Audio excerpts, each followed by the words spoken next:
Halo Sobat Chemistry. Di sini saya akan menjelaskan atau memaparkan materi mengenai kimia hijau dalam pembangunan berkelanjutan. Baik, mari langsung saja kita ke pembahasannya.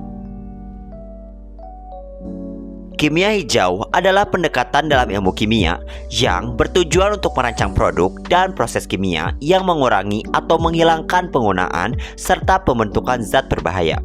Konsep ini memainkan peran penting dalam mendukung pembangunan berkelanjutan yang bertujuan untuk memenuhi kebutuhan manusia saat ini tanpa mengorbankan kemampuan generasi mendatang untuk memenuhi kebutuhan mereka sendiri.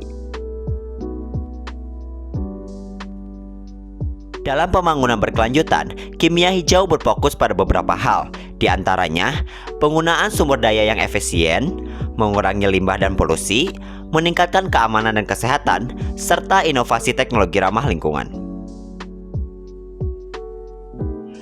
Baik, pertama kita akan menjelaskan penggunaan sumber daya yang efisien.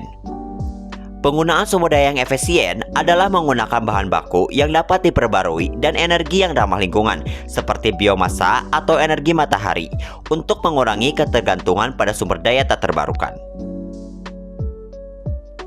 Selanjutnya, mengurangi limbah dan polusi. Mengurangi limbah dan polusi adalah merancang proses yang menghasilkan limbah seminimal mungkin dan memanfaatkan teknologi yang meminimalkan emisi gas rumah kaca serta zat beracun ke lingkungan. Yang ketiga adalah meningkatkan keamanan dan kesehatan. Meningkatkan keamanan dan kesehatan adalah mengembangkan bahan kimia dan proses yang lebih aman untuk pekerja, pengguna, dan lingkungan, sehingga mengurangi risiko kecelakaan dan dampak buruk pada kesehatan. Dan yang keempat atau yang terakhir adalah inovasi teknologi ramah lingkungan. Menciptakan teknologi baru yang memungkinkan industri beroperasi secara lebih bersih dan efisien, misalnya melalui katalis yang lebih efektif atau proses kimia yang hemat energi. Kimia hijau juga berkontribusi dalam berbagai sektor seperti energi, pertanian, dan manufaktur. Sebagai contoh, pengembangan bioplastik yang dapat terurai secara alami membantu mengurangi polusi plastik, sementara inovasi dalam bahan bakar bio membantu untuk menurunkan emisi karbon.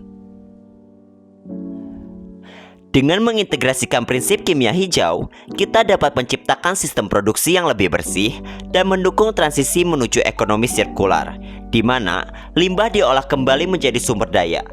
Langkah ini sejalan dengan tujuan pembangunan berkelanjutan, khususnya pada isu perlindungan lingkungan, efisiensi sumber daya, dan kesejahteraan masyarakat global.